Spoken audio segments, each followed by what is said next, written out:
सुप्रभात मेरे प्यारे बच्चों। आज मैं आपको इस अनमोल रत्न पुस्तक से कक्षा 3 के अनमोल रत्न पुस्तक से पाठ 2 सबकी मेहनत पढ़ाने और समझाने जा रही हूँ। बच्चों, ये पाठ थोड़ा बड़ा है और बहुत शिक्षाप्रद कहानी है। ये कहानी है ना, एकता की कहानी है। इसको मैंने कुछ भागों में बांटा है। आज मैं इसके भाग 2 में ये बताने जा रही हूँ कि एक किसान जिसका नाम रामू है, वो खेती कर रहा है। वो गाजर की फसल करा है और उसकी फसल बहुत अच्छी हुई है, जिसे देख करके वो उसके अंदर थोड़ी घमंड की भावना आ गई और वो कह रहा है, ये जो लाल लाल गाजर हुए हैं ये सारी मेरी मेहनत का फल है। वो सारा जो फल निकला है, जो गाजर फल हुआ है, वो सब अपना ही उस योगदान समझ रहा है कि मेरी ही मेहनत से पूरा हुआ है। किया उसी ने है, मेहनत सब उसी ने किया है। लेकिन अगर जमीन ना होता, मिट्टी नहीं होती, अगर उसको खाद पानी ना मिलता है और आकाश पानी जो कि आकाश बादल देता है, ये सब अगर उसे नहीं प्रदान होता और भी कुछ चीज है जो उसे नहीं मिलते, तो क्या केवल उसकी मेहनत से ये गाजर का अच्छा फसल हो सकता था? नहीं। यही इस पाठ में बताया गया है एक कहानी के माध्यम से। इसके भाग 2 में जो मैं बता रही हूँ कि जो रामू ने जो घमंड किया, तो उसकी घमंड को देखकर सबसे पहले खेत की मिट्टी जोर जोर से कहती है कि रामू भैया मेहनत तो है सारी मेरी। मैंने ही तो माँ बनकर, जमीन में मिट्टी होती है और जमीन हमारी माँ है, धरती हमारी माँ है। माँ बनकर के इसको पाल पोस कर बड़ा किया। जब इसी मिट्टी की बात को खाद सुनता है, मिट्टी में खाद मिला करके पेड़ पौधों में डाला जाता है, ये उसका भोजन है। तो खाद क्या बोलता है? रामू भैया मेहनत तो है सारी मेरी। मैंने ही तो ताकत बनकर लाल बना दिया गाजर सारी। अब इन दोनों बातों को सुनकर के आगे क्या हो रहा है, मैं इसके भाग 2 में बताने जा रही हूँ। जो मैंने यहाँ लिखा है, इससे पहले मैं पढ़ूंगी। रामू भैया मेहनत तो है सारी हमारी। हमने ही तो उमड़ घुमड़ कर इन पर मीठा जल बरसाया। इन पर मीठा क्या किया?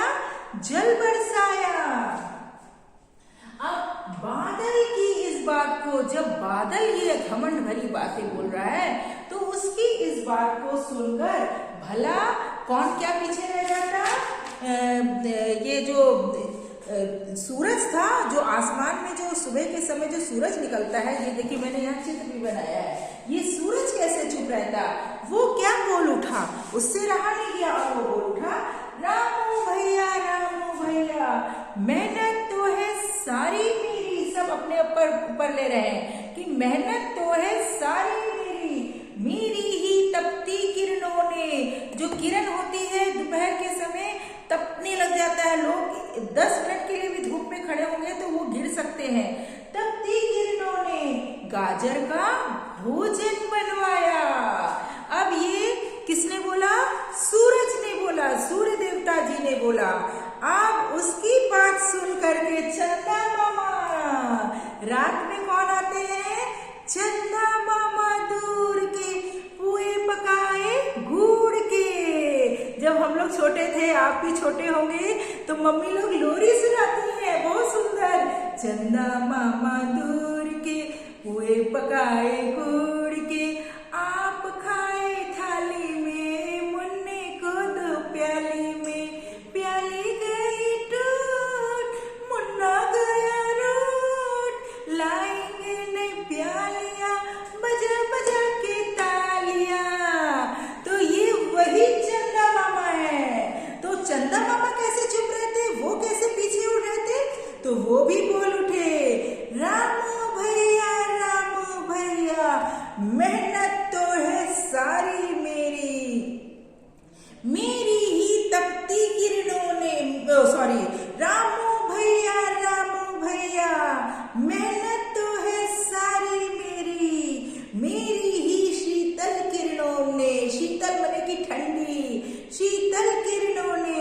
इनको मीठी नींद सुलाया। शीतल किरण जो रात्रि के समय, रात के समय चंदा मामा आते हैं आसमान में और वो अपनी शीतल किरणों के द्वारा चारों तरफ पूरे विश्व में ठंडक ठंडक रात्रि का अनुभव कराते हैं। शीतल हवा चलती है और हल्की रोशनी में चारों तरफ तारे आसमान में रहते हैं और हमें शीतल क्या दे देते हैं, शीतल किरणों से हमें मीठी नींद सुला देते हैं। तो कहने का मतलब ये है बच्चों, सबसे पहले तो आपका मिट्टी ने, रामू ने घमंड किया कि ये जो लाल लाल गाजर है वो मेरे फल है। फिर उसके बाद रामू का बात सुन करके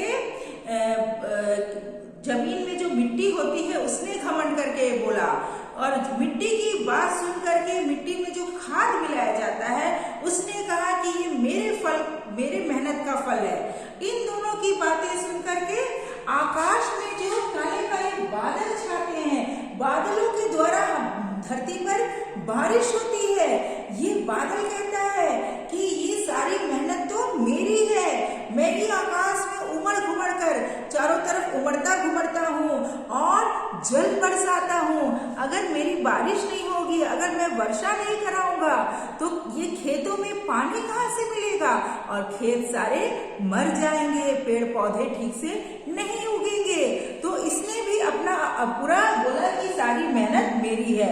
अब इसकी बात सुनकर जो ये सूर्य देवता है, सूर्य भगवान है, अगर ये ना निकले तो हमारे धरती पर प्रकाश ही नहीं होगा, रोशनी नहीं होगी, नया दिन नहीं उदय होगा। तो इनको भी गुस्सा आता है, घमंड से ये बोलते हैं कि रामू भैया मेहनत तो है सारी मेरी ही तपती किरणों ने गाजर का भोजन बनवाया। किरणों के द्वारा, प्रकाश के द्वारा गाजर को भोजन मिला। अब इन दोनों की बात सुनकर ये चंदा मामा कैसे चुप रहते, ये भी बोल उठे, गा उठे, अपनी बखान कर दिए। रामू भैया मेहनत तो है सारी मेरी ही शीतल किरणों ने, माने ठंडी ठंडी किरणों ने क्या किया, इनको मीठी नींद सुला दिया, है ना। सबने अपना इसमें अपनी तारीफ की, योगदान बताया, अपना पूरा जो मेहनत था अपने ऊपर लेना चाहा। ये सब इस भाग में मैंने बच्चों आपको बताया। अब आगे क्या होगा ये इसके मैं अगले भाग में बताऊंगी। अच्छा लगा ना? इसको गा करके बोलना बेटा। एक बार मेरे से फिर से सुन लो, मैं इस दोहा को एक बार गा कर बोल रही हूँ।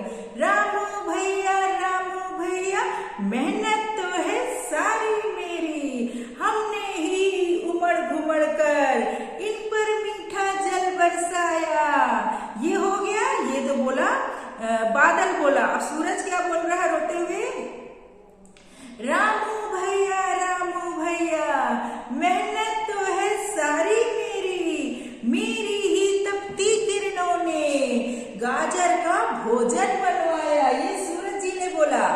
अब इन दोनों को सुनकर के अब ये चंदा मामा क्या बोल रहे हैं, रामू भैया मेहनत तो है सारी मेरी ही शीतल किरणों ने इनको मीठी नींद सुलाया। इस तरह से बच्चों इस भाग में इन तीनों ने क्या क्या बोला है, क्या क्या बताया है, वो मैंने बताया है। अब आगे इसके अगले भाग में मिलेंगे। धन्यवाद।